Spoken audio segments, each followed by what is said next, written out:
SM novel world में जहां कहानियां सिर्फ पढ़ी नहीं जाती, महसूस की जाती हैं। यहाँ आपको मिलेंगी रोमांच, रहस्य, प्यार, इमोशन और सस्पेंस से भरी बेहतरीन कहानियां, जो आपको एक नई दुनिया में ले जाएंगी। अगर आपको दिल को छू लेने वाली कहानियां, नॉवेल्स और नैरेटेड स्टोरी सुनना पसंद है, तो आप सही जगह पर हैं। तो चैनल को सब्सक्राइब करें, बेल आइकॉन दबाएं और चलिए साथ मिलकर कहानियों की इस खूबसूरत दुनिया में कदम रखते हैं। यही SM नॉवल वर्ल्ड पर चैप्टर 16। मुझे इस तरह से अपनी गोद में उठाने की आपकी हिम्मत कैसे हुई। एक गोडाउन, मुंबई। आपकी नज़रें सामने नीचे जमीन पर बैठे शख्स पर थी, जिसे पूरा जंजीरों से बांधा हुआ था, लेकिन उसकी गर्दन पर अलग से एक जंजीर लटक रही थी। उस शख्स ने ऐफ का ट्रक चुराया था, वो ट्रक जिसमें ब्लैक मनी था। वो ब्लैक मनी जो वो समुद्र के जरिए दूसरी कंट्री में जाने वाला था, लेकिन वो ट्रक समुद्र पर पहुंचता उससे पहले ही एक शख्स ने उसे चुराने की गलती की। हालांकि ये गलती उसने खुद से नहीं की थी, किसी ने उसके दिमाग में ये गलती करने की बात डाली थी, और वो बात किसने डाली थी ये बात ऐफ बहुत अच्छी तरह से जानता था। लेकिन फिलहाल तो सजा उसे ही मिलने वाली थी जिसने गलती की। वो शख्स ऐफ की तरफ देखते हुए बोला, मुझे छोड़ दो, मुझे माफ़ कर दो, मैं तुम्हें उसी शख्स का नाम बता दूंगा जिसने मुझे आइडिया दिया था। ऐफ मुस्कुराया और बोला, रहने दो, मुझ पर इतना एहसान मत करो, तुम अच्छे से अपनी मौत मरो, अपना काम मैं खुद देख लूंगा। कौन है वो जो ऐफ से पंगा लेना चाहता है, उसे मैं खुद ढूंढ निकाल लूंगा, तुम आराम से सो जाओ। ये बोलते हुए ऐफ उसे शख्स के करीब आया। वो शख्स डर से कांपते हुए बोला, प्लीज़ प्लीज़ मुझे मत मारो, अगले हफ्ते मेरी शादी है, मेरी गर्लफ्रेंड प्रेग्नेंट है, उसका इस दुनिया में कोई भी नहीं है, अगर मैं मर जाऊंगा तो। उसकी बात पूरी होती उससे पहले ही ऐव ने उसकी गर्दन में लटक रही उस जंजीर को पकड़ा और उसे एक झटके से खींच दिया, तो उस जंजीर से उस शख्स की गर्दन अंदर तक काश गई। उस जंजीर ने अब मांस के अंदर तक जाना शुरू कर दिया था, मांस बाहर की तरफ निकल रहा था और वो जंजीर उस शख्स की बॉडी के अंदर तक धंसती हुई खून के फुहारे को बाहर तक छोड़ रही थी। मानस के लोथे बाहर को आ गए थे और जब तक वो जंजीर एक झटके से खुल नहीं गई तब तक ऐव ने उसे नहीं छोड़ा। अब वो जंजीर ऐव के हाथ में थी और सामने वाला शख्स अपने गर्दन का हिस्सा खुद से अलग करवा चुका था।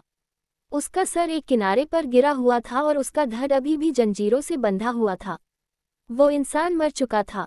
ऐव तिरछा मुस्कुराया और बोला, अगर गर्लफ्रेंड प्रेग्नेंट है तो इसमें मेरी गलती तो नहीं है।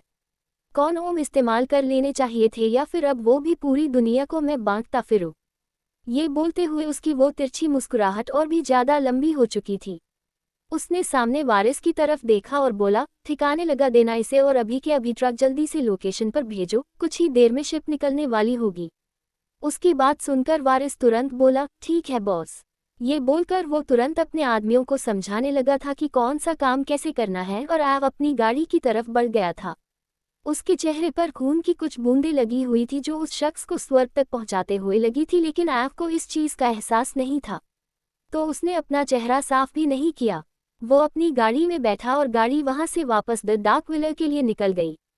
तकरीबन आधे घंटे बाद द डार्क विलर कसक बाहर गार्डन में इधर उधर टहल रही थी।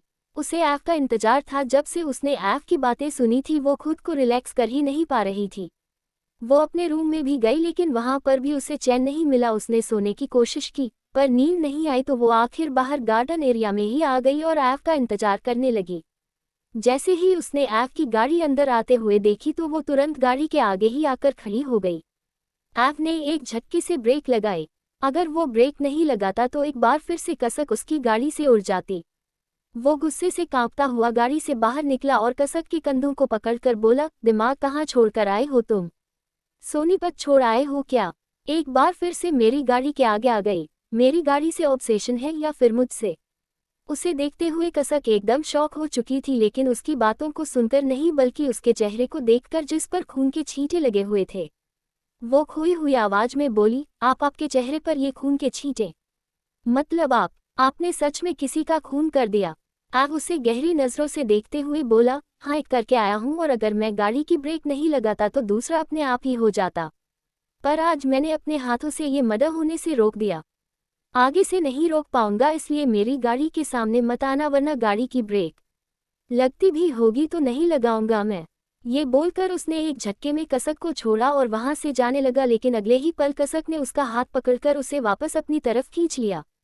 पता नहीं उसमें इतनी जान कहाँ से आ गई कि उसने अपने से ना जाने कितने गुना ज्यादा जोर वाले ऐव को अपनी तरफ खींच लिया था।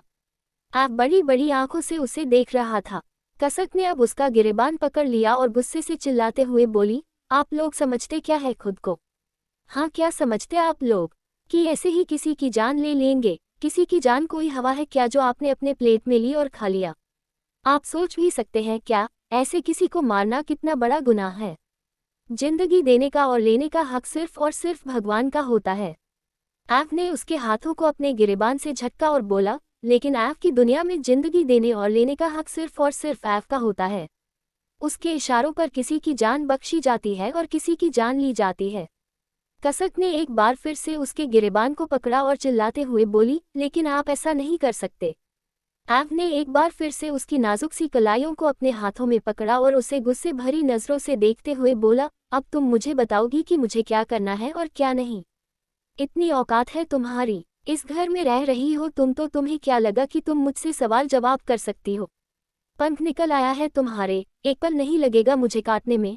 सो रहे हैं सब, किसी को पता भी नहीं चलेगा मैं तुम्हें कौन से कुएं में फेंक कर आया, इसलिए मेरे सामने अपनी जुबान मत चलाओ। उसकी बात सुनकर कसक हैरान रह गई। ऐव ने अब एक झटके से उसकी कलाइयों को छोड़ा और तुरंत वहां से चला गया। कसक बस उसे जाते देखती रह गई। उसकी आंखों से आंसू बहने लगे थे। उसने जाते हुए ऐव की तरफ देखा और बोली, आपको क्या लगता है कि आप मुझे इस घर में रखकर एहसान कर रहे हैं? बिल्कुल भी नहीं। अब तो आप मुझे जबरदस्ती यहाँ पर रखना भी चाहे तो मैं यहाँ पर नहीं रहूंगी, मैं यहाँ से चली जाऊंगी। ये बोलकर वो बाहर दरवाजे की तरफ बढ़ गई। बाहर दरवाजे पर बैठा हुआ गार्ड उसकी तरफ देखते हुए बोला, कहाँ जा रही है आप मेम साहब? प्लीज आप इस वक्त बाहर कहीं मत जाए, ये आपके लिए सही नहीं होगा। कसक ने बिना किसी एक्सप्रेशन के कहा, दरवाजा खोलो। वो गार्ड भला कैसे ही उससे रोक सकता था। सने दरवाजा खोल दिया तो कसक बाहर की तरफ चली गई। वही गुस्से से कांपता हुआ ऐव अंदर की तरफ आया। वो आईने के सामने खड़ा था। जब उसने अपने चेहरे पर खून के दाग देखे तो उसे समझ आया कि कसक उसके सामने वो सारी बकवास क्यों कर रही थी। लेकिन वो गुस्से से दांत पीसते हुए बोला, मुझे बिल्कुल पसंद नहीं कोई मेरे काम में इंटरफेयर करे। उसकी हिम्मत भी कैसे हुई मुझसे सवाल जवाब करने की, मुझे भाषण देने की, आय बड़ी मुझे रोकने वाली। खुद के साथ पंगा लेने वालों को मौत की सजा नहीं तो क्या लॉलीपॉप दूंगा। ये बोलते हुए उसने अपनी शर्ट उतारी और साइड में फेंक दी। वो अब सोफे की तरफ बढ़ चुका था क्योंकि बेड पर रहनुमा सो रही थी, लेकिन जब काफी देर उसे सोफे पर नींद नहीं आई तो वो बेड पर आया और आकर रहनुमा के बगल में ही सो गया। सुबह के तकरीबन 7 बजे बिस्तर पर सोए हुए ऐव की आंखें खुली और वो अपनी जगह पर उठकर बैठा। उसने बगल में देखा तो रहनुमा वहां से अपने रूम में जा चुकी थी। एक गहरी सांस लेकर ऐव अपनी जगह से उठा और वॉशरूम की तरफ चला गया। कुछ देर बाद वो वॉशरूम से बाहर निकला और अपने जिम एरिया में आ गया। ये उसकी रूटीन थी, वो सुबह तकरीबन 2 से 3 घंटे जिम में जरूर लगता था। तभी तो उसकी बॉडी इतनी मस्त थी कि कोई भी लकड़ी देखे तो एकदम मक्खन की तरह पिघल जाए। वो जिम में तकरीबन 2 घंटे लगाने के बाद अब वापस अपने रूम में जाने लगा, लेकिन तभी उसके कदम अचानक से रुक गए। उसकी नज़र सामने कसक के रूम की तरफ थी। उसे कल रात की कही हुई कसक की बातें याद आने लगी। अपने आप ही उसके कदम कसक के रूम की तरफ बढ़ चुके थे, लेकिन अंदर जाकर जब उसे कसक कहीं नजर नहीं आई तो वो हैरान हुआ। अपनी सिपर में से प्रोटीन शेक पीते हुए वो बाहर की तरफ आया। उसकी नज़रें अब नीचे हॉल में इधर उधर घूम रही थी, लेकिन वहां भी उसे कसक नहीं दिखाई दी। वो खुद से बोला, ये पूकी कहाँ गई? सारा दिन इधर उधर घूमती रहती है लेकिन अब कहीं नजर नहीं आ रही। ये बोलते हुए अब वो सीढ़ियां उतरते हुए नीचे की तरफ आ गया था। उसने किचन में भी देखा और बाहर गार्डन में भी, लेकिन उसे कसक कहीं नजर नहीं आई। अब वो बाहर गेट पर आया और बोला, घर से कोई बाहर गया था क्या? मेरा मतलब है वो लड़की जो हमारे साथ है। उसकी बात पूरी होती उससे पहले ही गार्ड बोला, हाँ साहब, वो तो कल रात को ही बाहर चली गई थी, मैंने उन्हें रोकने की कोशिश। उसकी बात पूरी होती उससे पहले ही ऐव ने उसका गिरेबान पकड़ लिया और बोला, what do you mean by रोकने की कोशिश की तुमने? तुम जानते भी हो ये मुंबई है और वो द डार्क विला में पिछले 5 दिन से रह रही थी। तुम सोच भी सकते हो अगर उस पर किसी की नज़र चली गई तो क्या कुछ हो सकता है। उसकी जान भी जा सकती है। तुम्हारी हिम्मत भी कैसे हुई उसे इस तरह से यहाँ से जाने देने की?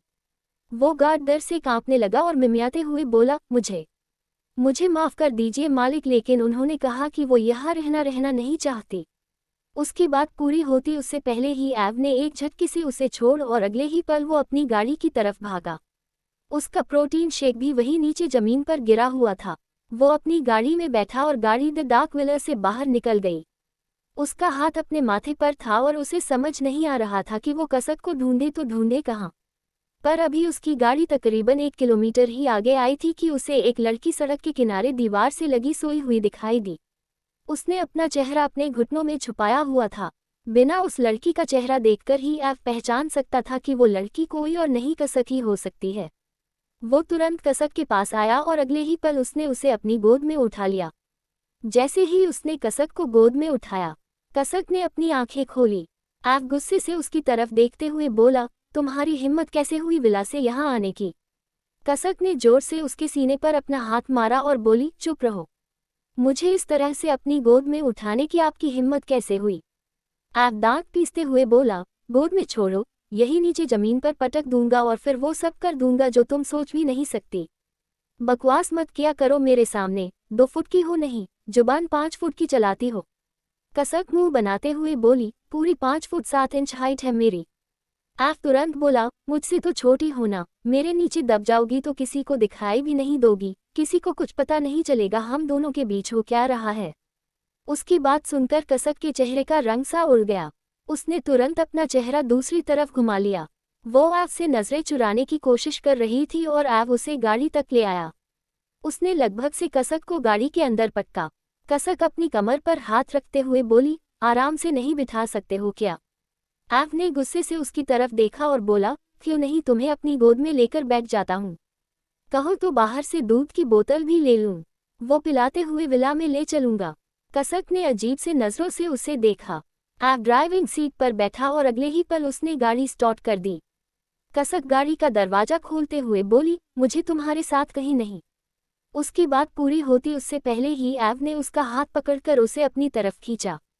कसक सीधा उसके ऊपर आ गिरी। उसके लंबे बाल बिखेर चुके थे और आधे एव के चेहरे को ढकने लगे थे तो आधे उसके। उसका दिल जोरों से धड़क रहा था और सांस गहरी होने लगी थी। एव ने अपना एक हाथ उसकी कमर पर रख दिया। कसक ने हल्की सी सिसकी भरी। एव उसके चेहरे पर झुकने लगा। कसक को वो पल याद आया जब कल रात एव ने उसे किस किया था। उसकी आंखें खुद ब खुद बंद हो गई, लेकिन अगले ही पल जब उसे एक अजीब सी आवाज आई तो उसने तुरंत अपनी आंखें खोल दी। वो हैरानी से अब एव को देख रही थी।